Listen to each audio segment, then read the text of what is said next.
Why don't you first unite as a region? And if you have to negotiate with him, you negotiate from a position of strength as a community. But you cannot be under him. It is not possible. And that is what I refused President William Ruto. He wanted to be the leader of the Mount Kenya region. I said, you are the president of Kenya, lakini kwa jamii, there are leaders there ambaye utafanya kazi na hawa, but huwezi kuja direct kwa hawa. Lazima ukue na hawa wamejipanga vizuri. Ukitaka kuongea na hao, uongee na jamii ambaye imeungana. And he did not want that because he knows when we are united, 8, 9, 10 million votes, we are very strong. And it is not possible to shortchange us. So you, as a region, please be united and have your own identity as a region. Na msiambiwe na watu ati ni mambo ya Kenya, ati ni ukabila, oh, we want all Kenyans to be united. You know, when I have listened to the president, when he's talking about Kenya being united, what he means is Kenya being united behind him. That is what he means. Hii akiongea ati mambo ya Kenya kuungana, what he means is behind him. Kenya is not at war with anybody. All communities are working together. The people of Mlembe and others, we are friends. There is nothing to unite us. It's you to unite as a region so that you go and engage other regions who are also equally united.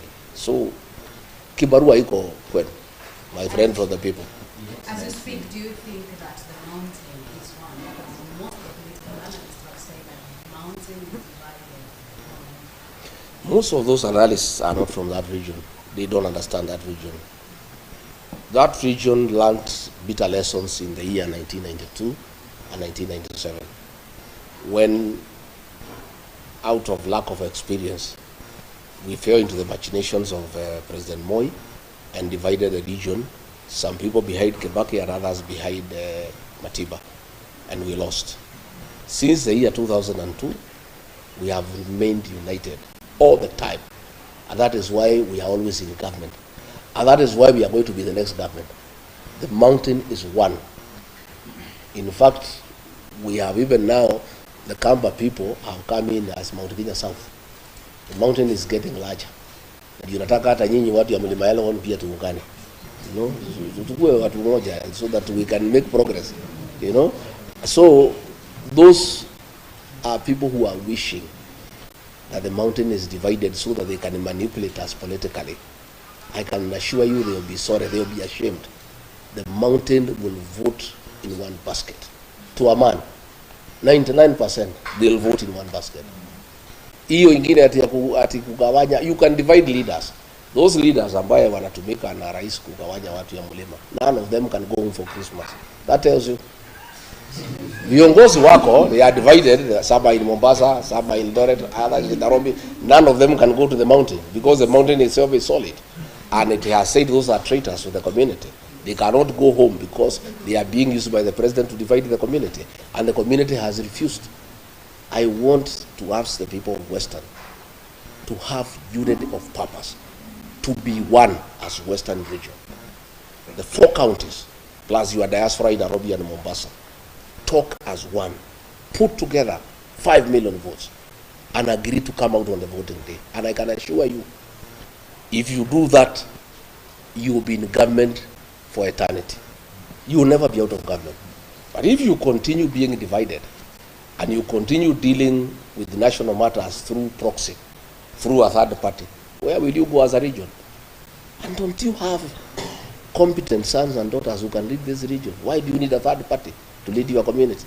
You can just come directly to the national table as the Luya nation and bargain and negotiate your stake in whatever government that will be formed directly without going through a third party.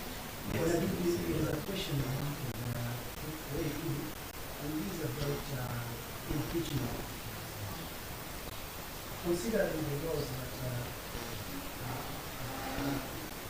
the impeachment are tracked, and you are the leader of the mountain, and it's likely that you might not be a leader of the political or public office for another 10 years. Are you considering fronting any other person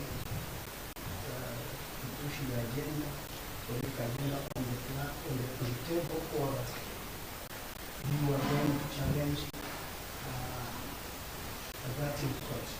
I think let's cross the bridge when we reach there. The matter is in court and is ongoing. And irrespective of the outcome, I'm a leader in this country. And I have my own following, which has not been affected by the impeachment. The people of Kenya never impeached me. It's just a few MPs who are given money, senators. That is it. But I still have a large following. I have people who depend on me for political leadership. And there are many Kenyans who can lead. I don't have to be in office. Okay? There are many Kenyans, and I'm not a selfish person. I am somebody who is open-minded. What we want is the best for this country. And we have many leaders, including the ones from Western Kenya, who can lead this country. You know, and we cannot, I don't want to say what will happen in court. We have a court case, and we think the court will give us justice that is favorable to us. But it doesn't matter whatever it is that we are talking to the people, and the people are listening to us. And they are not listening to me because I am in office. I am not in office. They are listening to me because I have something to offer. You know? And if I was as useless as the ones we pictures wanted us to be, you'll not be following me all over and disrupting my meetings. If you look at newspapers and the social media, all the government people, they just talk about me every day. Much more than they were even talking when I was in office. Which means I have something to offer, and I have some significant contribution to make to the politics of this country. So we'll continue engaging. Yes, yes. Yeah.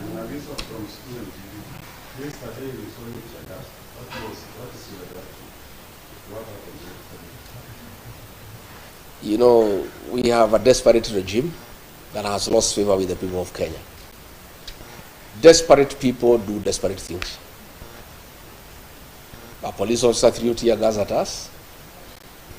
The meeting went on, and the people were dealt with by Wananchi.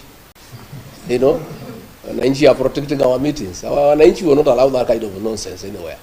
So the meeting still went on. Nothing stopped the meeting. These are just desperate people. They have nothing to offer the people of Kenya. There are so many questions, abductions they cannot answer, cost of living they cannot answer, poor economic management they cannot answer. They are left to desperate acts of trying to stop our meetings.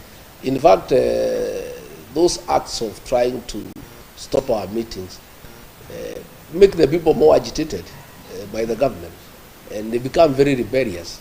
So to us, it's neither here nor there. It's just an act of desperation by a regime that has lost credibility, that has lost legitimacy, that has lost the goodwill of the people of Kenya. And when people are desperate, they are allowed to do desperate things. Excellency, there are those who say that the attacks are planned by the people so that you can keep seeing that. Do you want to believe that kind of thing? Do you want to believe anything this government is saying? They say there are no abductions. President said more than 5 times there are no abductions. He seems to have changed his mind and said he is going to stop the abduction. So if he is going to stop the abductions, who was doing them? Do you believe anything these people say? These people will say anything. They are not believable anymore. People are tired of lies, you know, and everything is there. It's on video. People can see what was happening. A fellow was arrested last night. The Inspector General of Police ordered that he be released unconditionally because they were behind it, and he's a police officer. But those are desperate acts. They change nothing. They just pick the people more a burden. Just on that, you have been claiming that he's after your life. Who else do you think will be after my life? The answer is you all know the answer. I did not add anything more. On that abduction, let's say that Yes. Yes. I said they need to dismantle that unit. I didn't want to name the building because there are people there doing businesses, and you'll be putting that building and the people in that building into danger. I'm giving the government time to dismantle that unit on the 21st floor of that particular building. I said the officer is called Abel. He is a cousin to somebody very senior in this administration. The cousin now knows that we know him.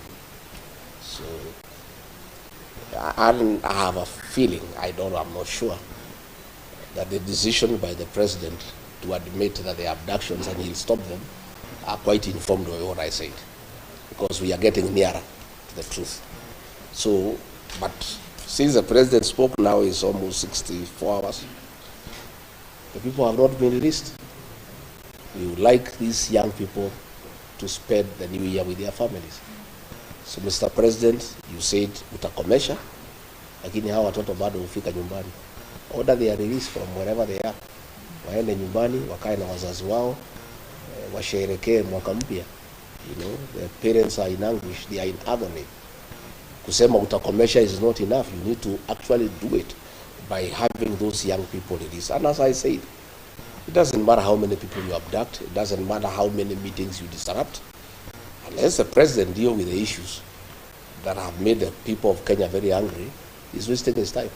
Even if you abduct the whole country, as long as those issues are outstanding, and they have everything to do with poor economic management, theft of public funds, corruption, state capture, and lack of respect for the people of Kenya.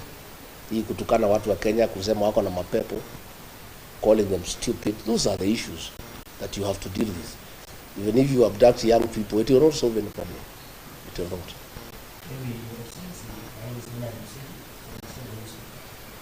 maybe I have a question about abduction. And you see, not only many people who are lost confidence in this regime, but you have input. And you try to put it here now that no one believes this guy. Today the president saying, tell the parents, I'm going to stop abductions, but take responsibility for your children. Well, the president is speaking from both sides of the mouth. He needs to just address abductions. That is what is the work of government. How people bring up their children, I think the president leave parents to take care of their children the way they know. We don't want too much government into people's lives. The president even wants to tell parents how to bring up their children. I mean, surely, you know, it's lack of respect for the people of Kenya. Nikosea watu heshima. Unataka kuniambia vile mimi nitalea mtoto yangu? Rais tumekuchagua utengeneze uchumi, sio kutuambia vile tutalea watoto. These children have no problem. They are just pointing out the ills in society. And let me ask the young people, let me take this opportunity when I'm here in Kakamega County to tell our children, the Gen Zs, the millennials, what you are doing is very good on social media. But it's not enough. These young people, because they have shown patriotism and commitment to liberate our country through the power of the online space, I want to plead with them to go a step further, to take IDs and register as voters. This young generation will sort out the political problems of this country once and for all in 2027. I want to appeal to them wherever they are, that they are doing a good job.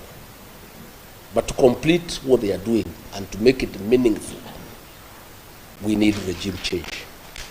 And that will come through the ballot.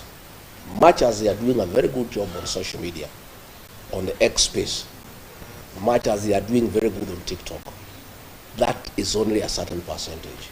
But the real job to liberate this country and bring good governance will take place in August 2027. And the young people, who are the majority, have a huge responsibility to sort out this country for us and for themselves, because they are the future of this country. They must register as voters, they must take IDs, and they must leave their homes by 3 a.m. on election day and queue and sort out this country once and for all. That is my New Year message to our young people. That is my plea to them, that we are very happy with what they are doing. They are very courageous, they are very patriotic, but that is not enough. They must go a step further. They must register as voters, and they must come out and join the rest of Kenyans to put a good government into office in 2027.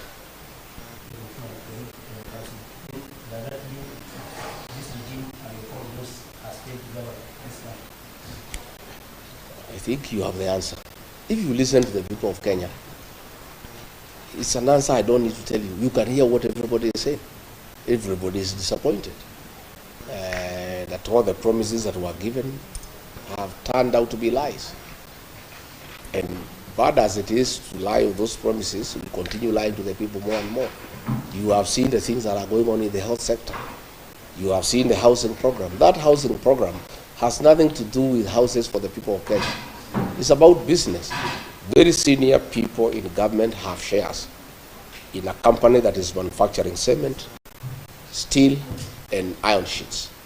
And that is why the government wants this housing program to go on.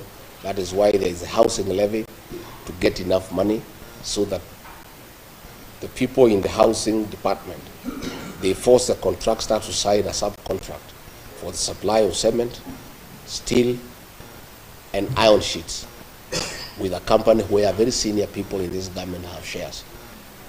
That is why if you look at clinker was being imported and cement was retailing at 600 shillings. Because of conflict of interest, senior officials in this administration have shares in a company that is manufacturing clinker. And therefore, they stopped the importation of clinker and said clinker will be manufactured here locally. As a result, the price of cement shot from 600 to 900. That 300 shillings, people in government are having a part of it. So you find decisions are being made, not in the national interest, not in the interest of the country, but because of business interests by people in government. And that is where the housing program is being forced down the throats of Kenya. People are saying we don't want, we can put our own houses. The work of government is not to build houses, it's to give services, water, electricity, sewage, roads, security, good business environment. The work of putting up houses is for the private sector. But because of vested interest in the building sector, where people have acquired shares in companies that sell cement, steel, and mabati, the government forces the people of Kenya to give money for that program to continue so that they can continue enriching themselves by doing business in those items that are being used in the housing program. No, I wish to know whether it disturbs you when former president, the current president, when it comes, and as a result, the allies of the former president,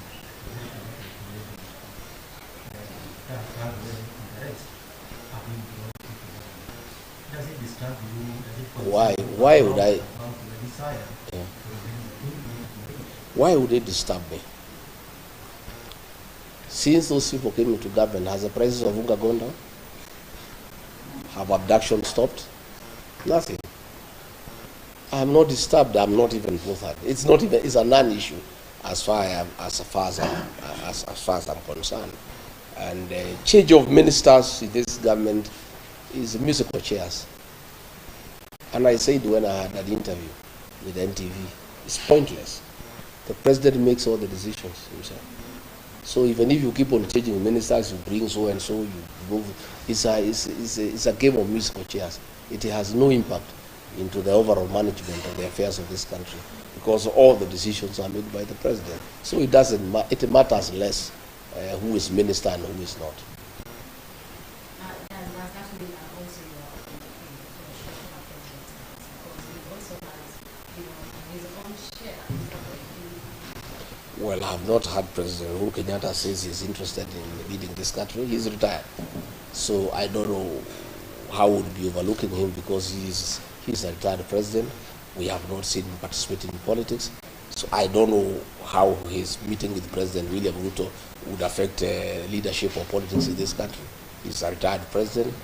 And as far as I am concerned, a meeting between two leaders is as good. There's nothing wrong with it. What is the relationship? This is former president after he was elected. you cited goods into residence.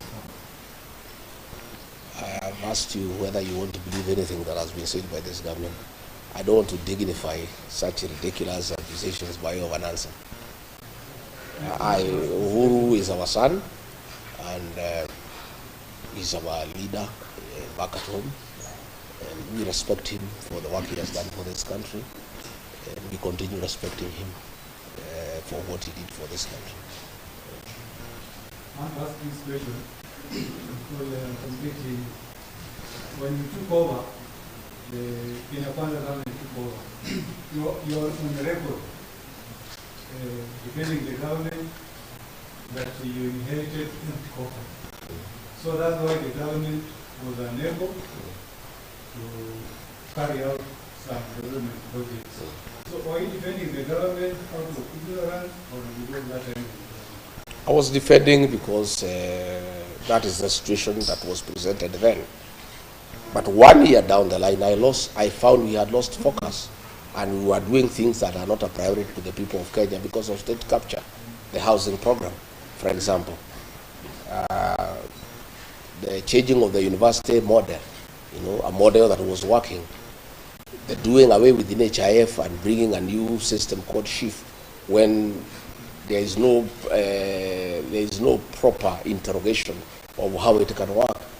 So I was defending because we came in having certain intentions to right what we thought was wrong.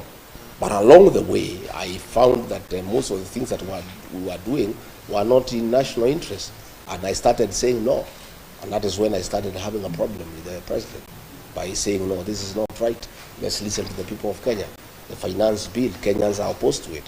I just came, I was listening to the people, and saying this is what the people are saying.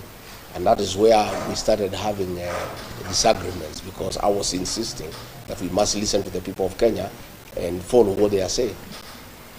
Shukran Mheshimiwa Rigathi Gachagua. Naitwa Sajida Javan kutoka Mumbai FM Radio hapa Kakamega.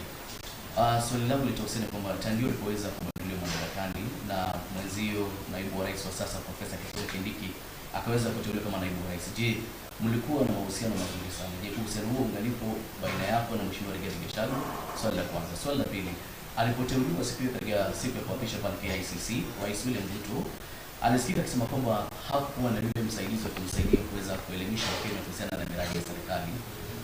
Tayari ushataja baadhi ya ajenda za serikali ya Kenya Kwanza. Je, kuweza kujua kuhusiana na miradi hii na baadaye tukapata sakata mbalimbali kama vile Adani, ni kipi ambacho ulikijua ambacho Wakenya hawakujua?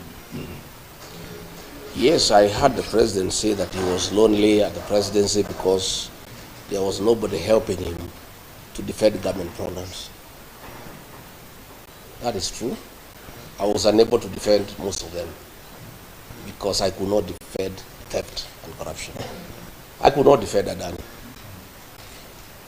So I was unable to talk about the housing program because when I listened to the people of Kenya, they didn't think it's a priority. I was unable to defend the migration from NHIF to SHIF because it's not working out well for the people of Kenya. Why I could not do it is because I was elected. I was not answerable to President William Ruto. I was answerable to the people of Kenya. So anything that the people of Kenya had a problem with, ordinarily when you are elected, you don't fight your own bosses, the people who elected you. Ndio mimi nikashindwa kwenda kutetea hizo miradi. But the person, the president chose to occupy that office can defend anything because yeye ni mfanyikazi wa rais. Yeye si mfanyikazi ya raia, hajachaguliwa na mtu yeyote. Yeye ni mfanyikazi wa Rais William Ruto. So akiambiwa kwenda sema Adani ni mzuri, anaenda anasema Adani ni mzuri. Shifu ni mzuri, Shifu ni mzuri. Hii ni abduction, hakuna abduction, anasema hakuna abduction. But mimi, when I was still in office, nikiwa Mombasa, I castigated abductions and extrajudicial killings because I was elected by people. When you are elected by people, you must think about them and what they think about what you say and what you do. And that is the difference between an elected deputy president and an appointed one. And that is why the framers of our constitution, made it possible for a deputy president to be elected so that he can be talking for the people and can tell the president, no, this is wrong, you know. But the situation we are having now, there is no difference between the president and the deputy. They are one and the same. So that was the situation. And I really asked the president to forgive me. I couldn't. You know, I was elected, so I couldn't defend corruption. I couldn't defend things that are against the people of Kenya. There was no way I could do it. But it is not because I'm a bad person, but it's because I was elected. And once you are elected, you must respect the people who have given you the job. Mwisho kabisa, kuna hili swala ambalo wanasema kwamba kuna baadhi ya viongozi wanasema kwamba ni wakati sasa uweze kuketi chini na kunyamaza ili kuweza kuzuia baadhi ya mashambulizi ambayo yanatokea kwa sasa. Na kauli ya mwisho pia nitakuuliza kuhusiana na kuna mpango wa serikali kuweza kuleta ile vaccination ya mifugo mwaka ujao. Kauli hapo, wale wanasema ni nyamaza si wafuasi wangu, ni watu ya serikali. Watu ya serikali wanitakie vema. So ukisikia wakikwambia unyamaze, ujue unafanya ile kitu nzuri, unaendelea. Because if they meant well for me, they would not have removed me from office. Why are they bothered? If I keep quiet, I am better off. Then why should they wish me well? Yeah, I cannot keep quiet because there are many issues to talk about. We cannot keep quiet when the people of Kenya are suffering, when our children are being abducted, when people are being overtaxed. We must speak because we are leaders. And I was not just speaking because I was in office, because I'm a leader in this country who was elected by the people. I must speak for them. Mambo ya vaccination tunauliza serikali ni sawa, lakini huwezi lazimisha chanjo kwa nguvu. Chukua muda uende ueleze wafugaji faida ya hiyo chanjo, na wakikubali chanjo itaendelea. Wakikataa, ukubali wamekataa kwa sababu ng'ombe ni yake, na huwezi lazimisha mtu kuhusu mambo ya ng'ombe yake. Ng'ombe ni yake, ndiye mwenye kununua, ndiye mwenye kulisha. The cow is this. You cannot do things by force. If you find people are saying no, don't insist. Listen to them. If they say they want the vaccination, go ahead. If they say they don't want, stop it. Kenya is a democracy, and that is why we have a constitution, and it allows people freedom of choice to decide what you want. And you cannot interfere with people's private lives. The cow is mine. I bought it. I'm the one who feeds it. I do what I want with my cow. The government cannot force me to vaccinate my cow if I am not interested, or if you are not convinced me that is the right thing to do. Ile kitu iko inasumbua Kenya hii ni kiburi. Ni kulazimisha watu. Unataka kulazimisha watu kila kitu kwa nguvu. Hiyo ni mambo ambayo haiwezekani, imepitwa na wakati. Rais William Ruto kwa wengi na baadaye kidogo wengi wakawa wanasema kwamba kile kitu ambacho kilifanya ukaondoka mkakati ni maandamano ya Gen-Z. Wengi wanasema kwamba you have been behind it, you have been funding Gen-Z protest. Is it true? Sifikiri hiyo ni sababu ya ukweli. It's not true. I defended Gen-Z when the president called them criminals, because I don't think they are criminals. I think they are our sons and daughters, and I think they are legitimate concerns. The fact that I defended them does not mean that I sponsored them or funded them, or I'm their leader. And by the way, I wouldn't mind being their leader. Politically, if the Gen-Z are behind you, you are very strong politically. It's the wish of any leader in this country for Gen-Zs to be behind you. So it's a good wish for me. If the Gen-Z can agree to be behind me, I'll be a very happy person. They did not remove me because of that. They refused me because I refuse to support corruption. I refuse to support economic management of this country.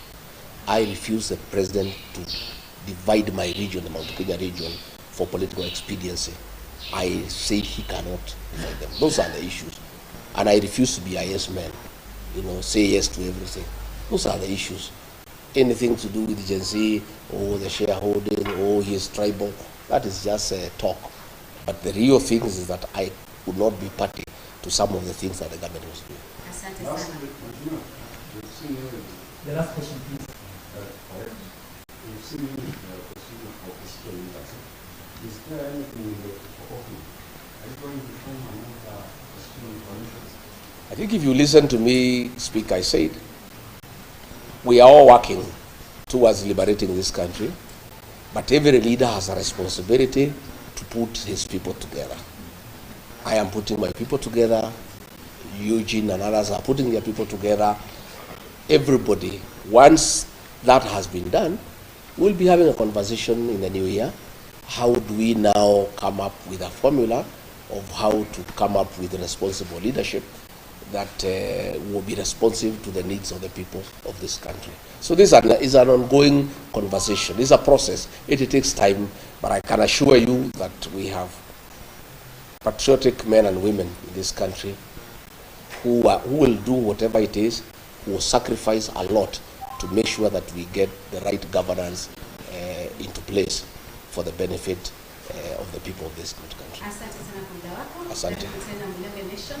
Kile kitu ambacho ningependa kuambia kwamba kuna a lot of local and TV and radio stations, national TV stations as well around. So the truth will not kile tasikika kwingine akisema yale yote ambayo ameweza kusema hapa, lakini thank you so much on behalf of the panelists, the wote wameuliza maswali na all the media stations represented. Karibu sana. Asante sana. Na mimi nimeshukuru sana, nimetakia nyinyi sikukuu njema na mwaka mpya wenye mafanaka kubwa. Na hii Western mtakuwa mkiniona from time to time. Asante. Hii ni mlima wapi? Hii ni mlima yetu. Labda mheshimiwa Eugene aseme tu jambo kama host. Yes. I need to. But it's easier to.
beauty mogul, the Kylie Jenner of Africa.